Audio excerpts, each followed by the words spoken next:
आज हम नीचे पे शुरू करने वाले the gift of the Magi. Let's start this chapter. See, तो जब भी हम किसी से सच्चा प्यार करते हैं ना, तो हम लोग अपनी हैप्पीनेस को उसके लिए सेक्रीफाइस करने के लिए रेडी हो जाते हैं। So this story about a husband and wife. So जो हस्बैंड का नाम था वो जिम था, एंड जो वाइफ थी उसका नाम डेला था। सो वो क्या करती है, वो उसके पास $1.87 थे।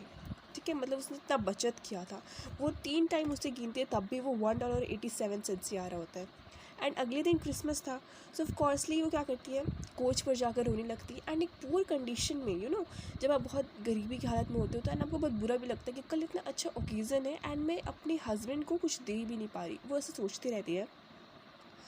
तो एज यू नो, यहाँ पर एक स्टेटमेंट दे रखा है कि यू सी कि लाइफ होता है वो बहुत से सॉफ्ट स्निपल्स एंड स्माइल्स से बने होते हैं, लेकिन मोस्टली स्निफल्स यानी कि मोस्टली वो परेशानी ही से होते हैं। वाई? सो बिकॉज डेला वो ग्रे कैट को देखती है जो फेंस पर आपने देखा होगा कि घर के बाहर एक बॉर्डर जैसा लगा रहता है जिससे कोई बाहर का चोर या उसके अंदर घर के अंदर ना आ पाए। वैसे ही उसके वहाँ पर से वो एक कैट गुजर रही थी उसके ऊपर से, but mostly. So tomorrow will be Christmas, but उसने सिर्फ 1.87 सेव करके रखा था। एंड अगर आप देखो तो क्रिसमस एक ऐसा डे होता है जहाँ पर हम लोग अपने लव्ड वंस को गिफ्ट करते हैं। सो एज दैट मोमेंट वो उसके जो हस्बैंड थे वो $20 घर लाया करते थे हर वीक, हर हफ्ते में उसका $20 इनकम होता है। And mostly as a no कुछ कुछ घर के खर्चे में चला जाता है, कुछ किसी और के खर्चे में चला जाता है, एंड वैसे ही करके कुछ बचते थे तो वो हमेशा वो छोटे छोटे पैसे को बचत करती थी। एंड इसका जो पूरा इनकम था ना, ये इसने पूरे तो इसे उसने इतना सेविंग किया था, तब भी उसके पास सिर्फ $1.87 आए थे। सो वह करती वो सडनली उठती है एंड वो अपनी मिरर के पास जो आती है अपने बाल खोलती है, तो उसके जो बाल जैसे ही खोलती है तो इतना उसका लेंथ होता है ना, इतना ज़्यादा उसके बालों का। तो उसके पास एक आइडिया आता है कि why not she sell it, क्यों ना उसे वो बेच दे। और उसके बाद यहाँ पर हमें दिखाना चाहिए जेम्स यंग्स यानी कि जो जिम था वो क्या कर रहा था, वो जो एज यू नो फादर्स और ग्रैंड फादर्स यानी कि पिता के जो दादा थे उनके पास एक गोल्डन वॉच था जो जनरेशन बाई जनरेशन चला आ रहा था, तो वो जिम को मिला था। एंड जिम ने क्या किया, उसको बेच दिया। ठीक है, उसके बाद जो अदर जो डेलाज जो और यहाँ पर डला थी, वो क्या करती है, वो अपने डिसीजन लेती है कि मैं अपने बाल को बेच दूँगी एंड उसको क्या करूँगी, बेच कर कुछ खरीदूँगी। सो पहले तो उसके हेयर अगर देखते तो Della's hair was beautiful as full rippling and shining like a cascade of brown waters. Cascade मतलब अपने वाटरफॉल्स देखा है, वाटरफॉल्स जैसे कि झील वगैरह जैसे ना, वैसे ही वो स्पेशली उसके बाल भी एकदम बहुत लंबे थे and it was like a very shining, बहुत शाइन कर रहा था उसके जो बाल थे, तो उसके पूरे नी तक चले गए थे। And almost make a garment for garment मतलब कि कपड़े बन के उसके लिए, अगर वो इतना उसका बाल था ना, she can probably make a garment यानी कि वो अपने लिए कपड़े भी बना सकती थी, उसके इतने बड़े बाल थे। नर्वसली वो क्या करती है, she did it again one she hesitated for a minute and stood while and to run down her shakes.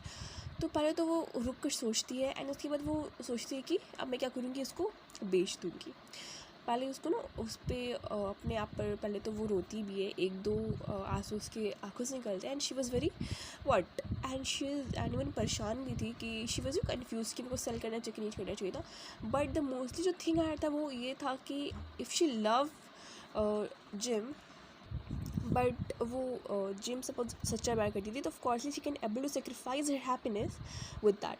सो वो क्या करती है, ब्राउन जैकेट पहनती है एंड अपने बाल को क्या करती है, मतलब वैसे नॉर्मल में रखती है एंड उसके ऊपर एक ब्राउन हैट लेकर वो निकल पड़ती है। एंड उसकी आंखों में ना एक स्पार्कल जैसा कुछ था, एक खुशी भी थी एट द टाइम पर कि वो उसको बाल को बेच कर जिम के लिए कुछ अच्छा गिफ्ट ले पाएगी। तो वो भागती है डोर से एंड स्टेयर्स के नीचे स्ट्रीट यानी कि जो पहले तो अपने घर से वो निकलती है, फिर वो स्ट्रीट पर चली जाती है, सड़क पर। तो एक शॉप पर रुकती है एंड उस शॉप का जो कहते हैं जो ऊपर लिखा रहता है नाम साइन, वो पढ़ती है, इसमें लिखा था madam Sofronie hair goods of all kinds, नाम था शॉप का। So one flight of Della in collected herself panting will you buy my hair आजला। तो वो जाती है एंड पूछती है कि क्या आप मेरे बालों को खरीदोगे। सो मैडम सोफ्रियोनी कहती है कि of course I will buy you hair, take your hat off, let have a look at it, यानी कहती है कि चलो अपने बाल दिखाओ, मुझे एक बार देख रहे तो कि इतना अगर उसका अच्छा बाल रहेगा उतनी क्वालिटी उसकी पैसा देगी उसको। तो ऑफकोर्स शी टेलर्स, तो जैसे ही वो अपने बाल को दिखाती है सो वैसे मैडम सफ़रनी कहती है $20 सेड मैडम। तो वो सफ़रनी कहती है जो शॉप की ओनर थी वो कहती है कि $20 मैं दूंगी इस बाल के। सो डेला कहती है गिव इट टू मी, यानी कि मुझे वो पैसे दे दो। तो वो पैसे लेकर वहाँ से निकल जाती है और अपने बाल दे देती है। सो 2 hours later she was happily looking at the stores for gym persons. तो वो 2 घंटे तक वो बहुत खुश थी एंड वो स्टोर पे अलग अलग स्टोर पर जाकर जिम्स के लिए प्रेजेंट खोज रही थी कि वो कल क्रिसमस में उसे क्या गिफ्ट करे। तो लास्ट में उसका गोल्डन चेन दिखता है सिंपल सा, जो एकदम नॉर्मल अच्छा था, सब कुछ सिंपल था एंड इवन वर्थ था। So she knew that it must be Jim's. It was like him $20। तो वो $21 की वो नेकलेस थी। तो वो क्या करती है, उससे ख़रीद लेती है और वो घर 87 सेंट्स वापस लेके आती है। वो जो चेन थे on his watch, gym might be properly answered about the time in any company grind his watch was he sometimes was ashamed of the old trap that he used in the place of chain. See, अब यहाँ से scene shift होकर हमें दिखाया जाता है किसको, gym को। तो जिम क्या कर रहा होता है, वो अपने एज वी हमने अभी पढ़ा था कि वो फादर के ग्रैंडफादर का जो वॉच था वो लेकर क्या कर रहा था, बेच रहा था। सो एट दैट मोमेंट वो सोचता है कि कभी कभी जब भी बड़े कंपनी में जाता था जॉब के लिए, इंटरव्यू के लिए, तो हमेशा वो वॉच को अपने रिस्ट पर रखता, मतलब अपने हाथों पर रखा करता था। एंड एवरी टाइम जब भी एज वो हमेशा ऐसे करके उसको देखा करता था वॉच को, कि वो जो लोग उसको इंटरव्यू कर रहे हैं उनको लगे कि ये थोड़ा अमीर है। सो ऑफकोर्सली अमीर होगा तो ऑफकोर्सली इसकी पर्सनैलिटी भी अच्छी होगी एंड हमारे जो कंपनी का इनकम है वो भी बढ़ेगा because of how rich he are, how good he are. So because of that तो उसको वैसे जॉब दे दिया करते थे। तो जब डेला घर पे पहुंचती है तो वो देखती है उसके पास एक बहुत बड़ा एक्साइटमेंट होता है, एक रीज़न होता है कि when her curling iron lighting the gas and began to walk on hair. तो वो क्या करती है, वो जो कर्ली वाला हमने देखा जैसे हेयर स्ट्रेट करते हेयर करते हैं, तो वैसे वो लेकर क्या करती है, अपने बालों को कर्ल करती है। लेकिन आज के ज़माने में हम लोग इलेक्ट्रिक वाला देखते हैं, लेकिन पहले के ज़माने में पहले ना आपको गैस पर उसको गर्म करके समथिंग वैसे करती थी। सो विद इन 40 मिनट्स, सिर्फ 40 मिनट्स के अंदर वो अपने बालों को कवर कर लेती है उस कर्ल्स में, छोटे छोटे कर्ल्स में एंड उसका जो लुक था ना एकदम वो स्कूल बॉय की तरह था। जैसे कि आपने आज के ज़माने में देखा होगा कि जो स्कूल बॉयज़ होते हैं वो कितने हेयर्स को कितने छोटे छोटे रखते हैं एंड वो कर्ल्स रहते हैं, तो वैसा वो लग रहा था। सो एट 7 o'clock जब शाम के 7 बज रहे थे तो वहाँ पर कॉफ़ी बना रही थी कौन, Della. So at a frying pan was in the back of the stove hot and ready to cook. तो वो जो स्टोव था वहाँ पर एक फ्राइंग पैन रखा था जहाँ पर वो गर्म धीप रहा था, तो उसके बाद वो खाना पका सकती थी डेला। सो सपर मतलब क्या होता है, कुक द सपर। सपर मतलब कि लास्ट मील आप खाते होगे जब आपको दिन का आखिरी जो खाना खाते हो उसको सपर कहते हैं। तो Della had the chain in the palm of her hand and sat on the corner of the table near the door was he always enter. सो जहाँ पर डोर था वहाँ पर एक टेबल भी था, वहाँ पर जाकर वो बैठ जाती है अपने हाथ पर चेन रखे लेकर, कि वहाँ पर से जिम आया करता था। ऐसे डोर खुलता है, जिम आता है एंड उसको क्लोज़ करता है डोर को। तो he look thin and very serious as the moment. जैसे वो जिम देखता है कि डेला जो है वो सरप्राइजिंगली उसको देख रही है, तो he simply stared at her fix with a particular expression on his face. तो जैसे ही जिम घर पर आता है, वह सामने बैठी थी, तो एट दैट मोमेंट उसके बाल कटे थे। तो यहाँ पे बहुत सारे क्वेश्चंस जिम के दिमाग में आ रहे थे। सो जिम डार्लिंग, तो वो जो डेला होती है वो कहती है कि जिम डार्लिंग, शी क्राइड, वो रोती भी है, and don't look at me like the wait, मतलब कहती है कि मेरे को ऐसे मत देखो क्योंकि मैंने अपने बाल बेच कर तुम्हारे लिए कुछ ख़रीदा है, ठीक है। मतलब क्यों कहती कि मैं बिना क्रिसमस में तुम्हें कुछ गिफ्ट दिए मैं कैसे रह सकती हूँ। सो वो कहती कि it will grow out again, ये फिर से क्या हो जाएंगे, उग जाएंगे। Don't be sad, so vote mind will you से मैरी क्रिसमस। तो वो कहती कि क्या तुम मैरी क्रिसमस नहीं कहोगे gym. So and let's be happy, वो कहती कि चलो खुश होते हैं। And you don't know what a beautiful nice gift I got for you. तो वो कहती कि तुम्हें नहीं पता होगा कि मैंने तुम्हारे लिए कितना अच्छा गिफ्ट खरीदा है। You have cut off your hair आज जिम लेबरसली इन डिसबिलीव। तो वो कहती है कि क्या तुमने अपने बाल को काट दिया है। जिम कहता है, तो लेबरसली मतलब होता है कि विद डिफ़िकल्ट वे में पूछते हैं, उसके अंदर बहुत सारे दुख होते हैं। At the moment no one wants to see their wife to be, उस कोई भी पति नहीं चाहेगा कि उसकी जो पत्नी है, जो उसकी वाइफ है, अब उसके लिए कुछ बुरा करे, उसके लिए अपनी ब्यूटीफुल हेयर को कट करे। ओके, तो वो रूम को एकदम क्रूशली देखता है, क्रूशली मतलब कि एकदम ऐसे वे में देखता है कि जैसे कि वो उस घर में न्यू हो, and he was very curious about it कि ये कहाँ, क्यों, कब। वैसे उसके अंदर बहुत सारे क्वेश्चंस चल रहे थे। यू से your here is gone, he said almost like an idiot. तो वो कहता है कि तुम कहती हो कि तुम्हारे बाल चले गए, या एकदम इडियट कहते हैं एकदम गुस्से में कि तुमने ऐसा क्यों किया। You needed look for it, said Della, it's I tell you sold gone too, it's Christmas ever boy, be good to me for it went for you. और डेला कहती है कि तुम मुझे उससे क्यों देख रहे हो, तुम मेरे बालों को क्यों देख रहे हो, वो बिक चुके हैं, मैंने तुम्हें बताया ना। तो लेकिन एज जिम भी बहुत गुस्से में था, क्योंकि he never want his wife to, कि वो वाइफ अपने हेयर को कट कर ले, because for him as we know, don't make any mistake about me Della, he said, I don't think there is anything about your hair cut that could make me love you any less. तो वो क्या कहती है डेला कि कोई mistake बनाओ मेरे बारे में, मतलब मेरे बारे में कुछ गलत मत सोचो। तो डेला कहती है, तो वो जिम कहता है कि तुम्हारे बाल रहे या ना रहे तब भी मैं तुम्हें कभी कम प्यार नहीं करूँगा। अगर तुम्हारे बाल जैसे थे और बाल अभी है, मैं तुम्हें सेम ही प्यार करूँगा। दैट ही से Tearing open the parcel, a scheme of joy was changed the wells, for there lay the calms, a set of calm the dealer had worshipped long on a shop window. As जैसे ही वो parcel, जो Jim होता है वो parcel को खोलता है, वो भी डेला के लिए गिफ्ट लाया होता है।